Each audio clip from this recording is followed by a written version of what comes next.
ক্ষমতার 1.5 মাসে কেবল ব্যাংক থেকেই সরকার ঋণ করেছে প্রায় 41,000 কোটি টাকা। আর ইউনূস সহ শেষ 3 মাসে তা ছিল প্রায় 56,000 কোটি। মূলত রাজস্ব আয় বিপুল ঘাটতির কারণে পরিচালন ব্যয় মেটাতেই এমন উদ্যোগ। ফলে মাত্র 9 মাসে ছাড়িয়ে গেছে পুরো অর্থ বছরের লক্ষ্যমাত্রা। কেন্দ্রীয় ব্যাংকের তথ্য অনুযায়ী শেখ হাসিনা পতনের পর গেল 14 মাসে ব্যাংক ঋণ বেড়েছে 2.25 লাখ কোটি টাকা, যাকে অর্থনীতির জন্য ঝুঁকিপূর্ণ বলে মনে করছেন বিশ্লেষকরা। আব্দুল জাহের আনাসের রিপোর্ট। দীর্ঘদিন ধরেই স্থবির অর্থনীতি, বিনিয়োগের অভাবে বাড়ছে না কর্মসংস্থান, ফলে গতি হারিয়েছে সার্বিক কর্মকাণ্ড। অন্যদিকে চড়া মূল্যস্ফীতির প্রভাবে কমছে কেনাকাটার প্রবণতা, আর এসবের পুঞ্জীভূত ফল রাজস্ব আদায়ে বিপুল ঘাটতি। অর্থবছরের 8 মাসে যা প্রায় 71,500 কোটি টাকা। রাজস্ব আদায় কিংবা অর্থনীতিতে দুরবস্থা থাকলেও থেমে নেই সরকারের ব্যয়, যা আরও বাড়িয়েছে মধ্যপ্রাচ্যের উত্তেজনা। এ কারণে ব্যয় মেটাতে ব্যাংক ব্যবস্থা থেকে দুহাত ভরে ঋণ করছে সরকার। অর্থবছরের 9 মাসে যা প্রায় 1,09,000 কোটি টাকা। এই অর্থ ছাড়িয়ে গেছে পুরো অর্থবছরের লক্ষ্যমাত্রাকে। যে আমরা যাতে একটা ঋণ ফাঁদের মধ্যে না পড়ি, এটা একটা মূল টার্গেট হতে হবে এই সরকারের। বুঝলাম যে এখন তারা জ্বালানি এবং ইত্যাদির কারণে ঋণ নিতে হচ্ছে, বিভিন্ন সামাল দিতে হচ্ছে, তাদের ইলেকশন প্লেজ যেগুলো আছে সেগুলো বাস্তবায়নের একটা তাদের বাধ্যবাধকতা আছে। কিন্তু আমাদেরকে সবচেয়ে বেশি যেটা জোর দিতে হবে সেটা হলো যে আমাদের সম্পদ আহরণ, রাজস্ব কিভাবে আমরা বৃদ্ধি করতে পারি। ঋণ গ্রহণের ক্ষেত্রে শেষ 3 মাসে আরও বেপরোয়া হয়ে উঠেছে সরকার, কারণ কেবল জানুয়ারি থেকে মার্চ পর্যন্তই নেওয়া হয় প্রায় 56,000 কোটি, যা আগের 6 মাসের চেয়েও বেশি। আরও স্পষ্ট করলে 16 ফেব্রুয়ারি থেকে 31 মার্চ পর্যন্ত প্রায় 41,000 কোটি, অর্থাৎ বিএনপি সরকারের 1.5 মাসেই তা বেড়েছে উল্লেখযোগ্য পরিমাণ। ব্যবসায়ী ও বিশ্লেষকদের মতে সরকার এমন আগ্রাসী ঋণ নিলে থেমে যাবে প্রবৃদ্ধির গতি। সরকার যদি এরকম ব্যাংক এবং ইয়ের থেকে ঋণ বেশি নেয়, সেটা কিন্তু আলটিমেটলি এটা কিন্তু রাষ্ট্রের অর্থনীতিকে এটা কিন্তু ক্ষতিগ্রস্ত করে। এই যে ঋণ নিচ্ছে, এই ঋণ পরিশোধ করা নিয়েও কিন্তু একটা দেখা যাবে যে সরকার সংকটে পড়ে গেছে। না, ব্যাংকিং খাতে কিন্তু একটা ভীষণ তারল্য সংকট চলছে এবং গত ইন্টারিম গভর্নমেন্ট যে কঠিন কিছু রুলস আনাতে, ক্লাসিফিকেশন রুল আনাতে অনেক ব্যবসায়ী কিন্তু নতুন করে ব্যাংকের থেকে ফাইন্যান্স পেতে পারছেন না। এবং আমরাও দেখেছি যে প্রায় অর্ধেক ব্যাংকে তো প্রায় 23টা ব্যাংকে বলা হয়েছে প্রায় 2,82,000 কোটি টাকার কিন্তু একটা ক্যাপিটাল শর্টফল আছে, ওরাও ফাইন্যান্স দিতে পারছে না। তথ্য অনুযায়ী 2024 সালের 1 আগস্ট থেকে 31 মার্চ পর্যন্ত ব্যাংক থেকে সরকারের ঋণ বাড়ে প্রায় 2.25 লাখ কোটি টাকা। মূলত এই ঋণের বেশিরভাগই নিয়েছে ইউনূস সরকার। আব্দুল জাহের আনাস, 71, ঢাকা। অর্থবছরের 8 মাসে বিদেশি ঋণের 10% অর্থ ব্যবহার করতে পারেনি 11 মন্ত্রণালয় ও বিভাগ। এই তালিকায় প্রাথমিক ও গণশিক্ষা মন্ত্রণালয়, আর্থিক প্রতিষ্ঠান বিভাগ এবং বেবিচকের মতো গুরুত্বপূর্ণ সংস্থা। অন্যদিকে বরাদ্দের চেয়ে বেশি ব্যবহারের উদাহরণ সৃষ্টি করেছে তথ্য ও সম্প্রচার বিভাগ। বিশ্লেষকরা বলছেন, বিদেশি ঋণে লুটপাটের সুযোগ কম থাকায় বাস্তবায়নে অনীহা থাকে একটি চক্রের। ইমদাদ হোসেনের বিশেষ প্রতিবেদন। দেশের উন্নয়ন প্রকল্পের বড় একটা অংশই বাস্তবায়িত হয় বিদেশি ঋণের টাকায়, কিন্তু কেনাকাটা, পরিবীক্ষণ সহ নানামুখী শর্তের কারণে ইচ্ছামতো কাজ করতে পারে না সংশ্লিষ্ট সংস্থাগুলো। ফলে বিপুল অর্থ জমে থাকছে প্রতি বছরই। বিদেশি ঋণের টাকায় প্রকল্প বাস্তবায়নের দুরবস্থার করুণ চিত্র উঠে এসেছে আইএমএডির প্রতিবেদনে। এতে বলা হয়, অর্থবছরে 8 মাসে 10% ব্যয় করতে পারেনি 11টি সংস্থা। এর মধ্যে সবচেয়ে ভয়াবহ বেবিচকের অগ্রগতি। অর্থবছরের জন্য সংস্থার বিপরীতে 200 কোটি টাকা বরাদ্দ থাকলেও 8 মাসে ব্যয় হয়েছে মাত্র 10 লাখ। অন্যদিকে প্রাথমিক ও গণশিক্ষা মন্ত্রণালয়ে 3,058 কোটি টাকা বিদেশি ঋণ থাকলেও ব্যয় হয়েছে মাত্র 270 কোটি। বিশ্লেষকরা মনে করেন, বাইরের টাকা ব্যয়ে লুটপাটের সুযোগ কম, তাই বাস্তবায়নে আগ্রহ থাকে না সংশ্লিষ্টদের। এই ধরনের প্রকল্প বাস্তবায়নের ক্ষেত্রে যারা বাস্তবায়নকারী সংস্থা, তাদের ইচ্ছাটাও খুব একটা বেশি থাকে না, কারণ এইসব প্রকল্প যেহেতু যারা অর্থায়নকারী প্রতিষ্ঠান, বিদেশি প্রতিষ্ঠান বা সংস্থা, তারা এগুলো মনিটর করে, কাজে সেক্ষেত্রে আপনার দুর্নীতি বা এগুলো বাস্তবায়নের ক্ষেত্রে অনিয়ম করার কিন্তু সুযোগটা কিন্তু অনেকটা সংকুচিত হয়। আইএমইডির তথ্য বলছে ওই 11টি মন্ত্রণালয়ের জন্য মোট বিদেশি ঋণ ছিল 6,567 কোটি টাকা, যার বিপরীতে মোট ব্যয় হয় মাত্র 528 কোটি টাকা। ফলে বাকি 4 মাসে তাদেরকে ব্যয় করতে হবে 90% অর্থ। শুধু তাই নয়, চ্যালেঞ্জ রয়েছে সার্বিক এডিপি বাস্তবায়নেও, কারণ মার্চ থেকে জুন পর্যন্ত ছাড় করতে হবে বরাদ্দের 70% বা প্রায় 1.5 লাখ কোটি টাকা। সেখানে যদি শ্লথগতি হয় তাহলে অন্যান্য জায়গায় এবং প্রবৃদ্ধির উপরেও একটা নেতিবাচক প্রভাব পড়ে। সো এইটা পুনর্বিবেচনা করে আগামীতে এই ধরনের প্রকল্প নেয়ার ক্ষেত্রে এই সমস্যাগুলি সমাধান করেই আমাদেরকে অগ্রসর হতে হবে। যেসব প্রকল্পগুলিতে বৈদেশিক ঋণের একটা বড় কম্পোনেন্ট আছে, সেখানে কি জন্য এগুলো বাস্তবায়িত হচ্ছে না সেটার পুনর্মূল্যায়ন করা দরকার। চলতি অর্থবছরের এডিপিতে মোট বিদেশি ঋণ 72,000 কোটি টাকা। 8 মাসে যেখান থেকে ব্যয় হয়েছে 1/3 কিছু বেশি।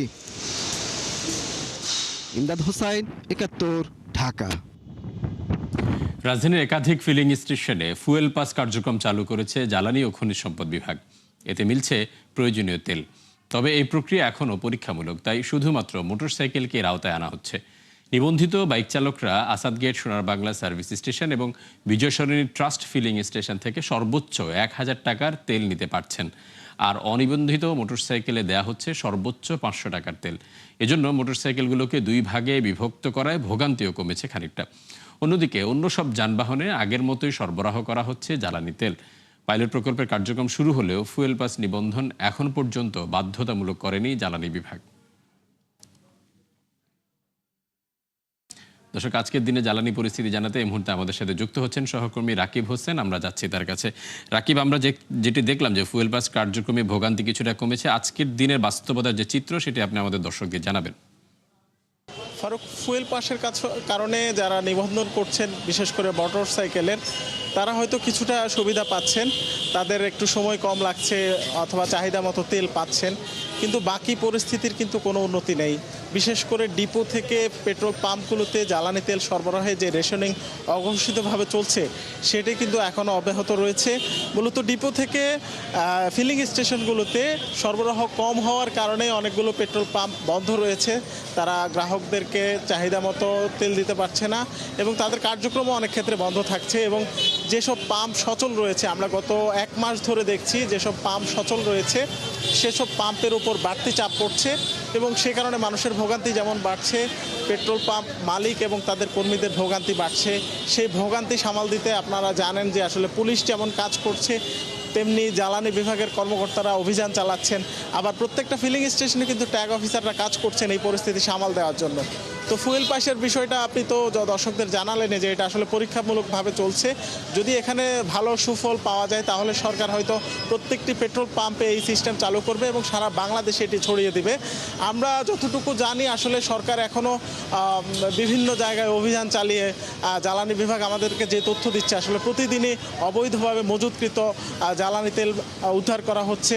এটা যেমন সত্য, তেমনি হচ্ছে কিছু কিছু মানুষ কিন্তু এই জ্বালানি অবৈধভাবে মজুত করছে। তবে বড় একটা অংশ কিন্তু আসলে তাদের প্রয়োজনেই লাইনে দাঁড়াচ্ছে এবং জ্বালানি তেল নিতে তাদেরকে ভোগান্তির শিকার হতে হচ্ছে।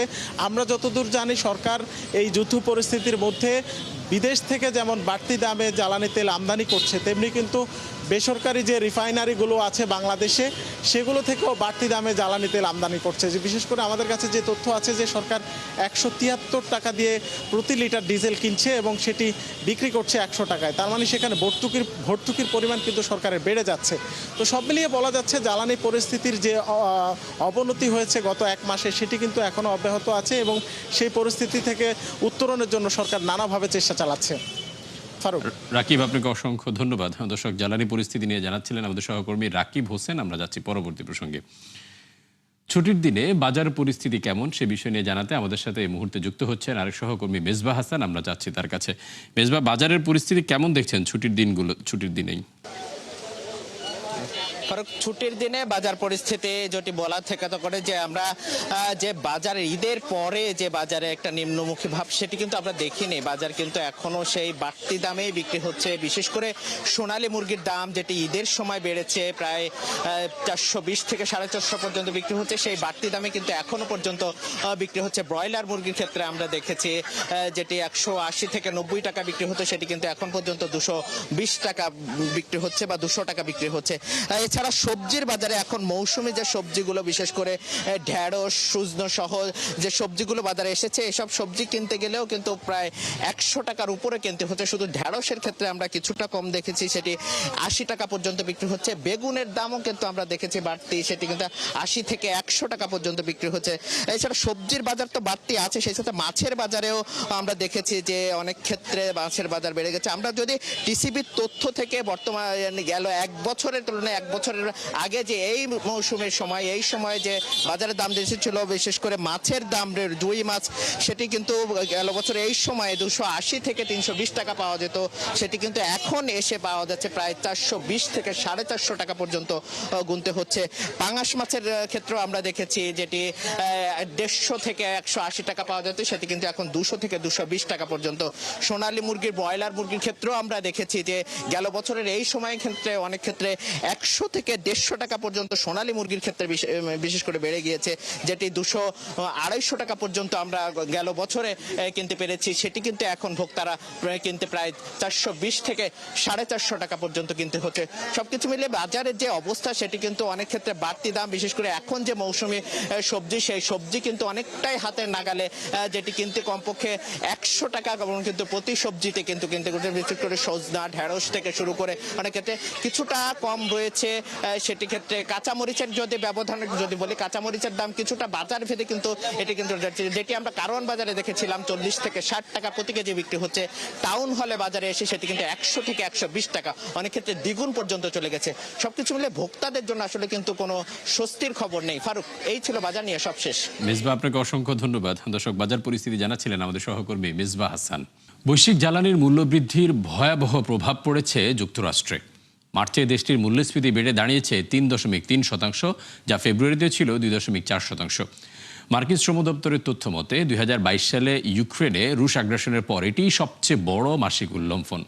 বিশ্লেষকদের মতে গেল মাসে হরমুজ প্রণালী বন্ধে বৈশ্বিক জ্বালানির মূল্য বৃদ্ধিতেই বেড়েছে মূল্যস্ফীতির হার। তথ্য বলছে ফেব্রুয়ারি থেকে মার্চে যুক্তরাষ্ট্রের বাজারে গ্যাসোলিনের দাম বেড়েছে 21.2%, যা 1967 সালের পর সর্বোচ্চ মাসিক বৃদ্ধি। একই সময়ে ভারী তেলের দাম বেড়েছে 30%, যা 2000 সালের পর সবচেয়ে বেশি।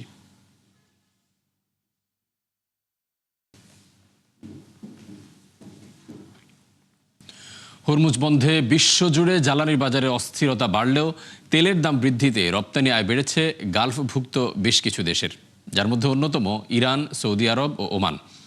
বিকল্প পথে পাইপলাইনে সরবরাহ অব্যাহত রেখে মিলেছে সুফল। অন্যদিকে সরবরাহের একমাত্র পথ বন্ধ থাকায় ভয়াবহ লোকসানে ইরাক, কাতার ও আরব আমিরাতের মতো দেশগুলো। নাদিয়া ইসলাম তুলির রিপোর্টে বিস্তারিত। মধ্যপ্রাচ্য সংঘাতে বৈশ্বিক জ্বালানি সরবরাহ ব্যাহত হয় আকাশ ছুঁয়েছে অপরিশোধিত তেলের দাম। এতে আর্থিকভাবে লাভবান হয় ইরান, ওমান ও সৌদি আরবের মতো রপ্তানিকারকরা। দেশগুলোর ভৌগোলিক অবস্থানের কারণে তেলের মূল্য বৃদ্ধির সুফল ঘরে তোলে তারা। ইরান যুদ্ধ শুরুর পর হরমুজ এড়াতে জ্বালানি সরবরাহে দৈনিক 70 লাখ ধারণ ক্ষমতার পাইপলাইন ব্যবহার করে সৌদি আরব, যা দিয়ে লোহিত সাগর হয়ে তেল রপ্তানি অব্যাহত রাখে দেশটি। যদিও যুদ্ধের দামামায় আগের বছরের তুলনায় মার্চে রপ্তানি কমে 26%। এ সময়ে 136 মিলিয়ন ব্যারেল তেল রপ্তানি করলেও দাম বৃদ্ধিতে অতিরিক্ত আয় হয় $558 মিলিয়ন। যুদ্ধ শুরুর পর হরমুজ প্রণালী বন্ধ করে দেয় ইরান, তবে মিত্র দেশগুলোর জাহাজ চলাচলে ছাড় দেয় দেশটি। বিশেষ সুবিধার আওতায় রপ্তানি চালু থাকে চীনে। বিশ্ববাজারে তেলের মূল্য বৃদ্ধিতে রেকর্ড আয় করে তেহরান। গেল বছরের $4.2 বিলিয়ন রাজস্ব 37% বেড়ে দাঁড়িয়েছে $5.7 বিলিয়নে। এছাড়া রপ্তানি কমলেও গেল বছরের তুলনায় মার্চে 26% রাজস্ব বেড়েছে ওমানের। যুদ্ধের নেতিবাচক প্রভাব পড়ছে সংযুক্ত আরব আমিরাতে। দেশটির তেল রপ্তানি আগের বছরের 94 মিলিয়ন ব্যারেল থেকে কমে দাঁড়িয়েছে 66 মিলিয়ন ব্যারেলে। আরও খারাপ অবস্থা কুয়েতের। এক বছর আগের 45.5 মিলিয়ন ব্যারেলের তেল রপ্তানি কমে দাঁড়িয়েছে মাত্র 8.9 মিলিয়ন ব্যারেলে। হরমুজ বন্ধে নাজুক অবস্থায় কাতার। মার্চে তেল বিক্রি থেকে দেশটির আয় কমেছে অর্ধেক।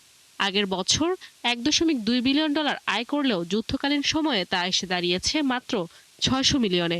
ভয়াবহ পতনের মুখে ছিল ইরাকও। এক বছর আগের 101 মিলিয়ন ব্যারেল তেল বিক্রি নেমে এসেছে 17 মিলিয়নে। বিশ্লেষকরা বলছেন মধ্যপ্রাচ্য সংঘাতে ক্ষতিগ্রস্ত হয় 40টি জ্বালানি স্থাপনা। এতে দৈনিক উৎপাদন কমে 12 মিলিয়ন ব্যারেলেরও বেশি। নাদিয়া ইসলাম তুলি, ৭১। দর্শক, এই ছিল ৭১ বিজনেসের এখনকার আয়োজনে। সরাসরি সংবাদ অনুষ্ঠান দেখতে চোখ রাখুন ৭১-এর ফেসবুক পেজ এবং সাবস্ক্রাইব করুন ৭১-এর ইউটিউব চ্যানেল। থাকুন ৭১-এর সাথেই।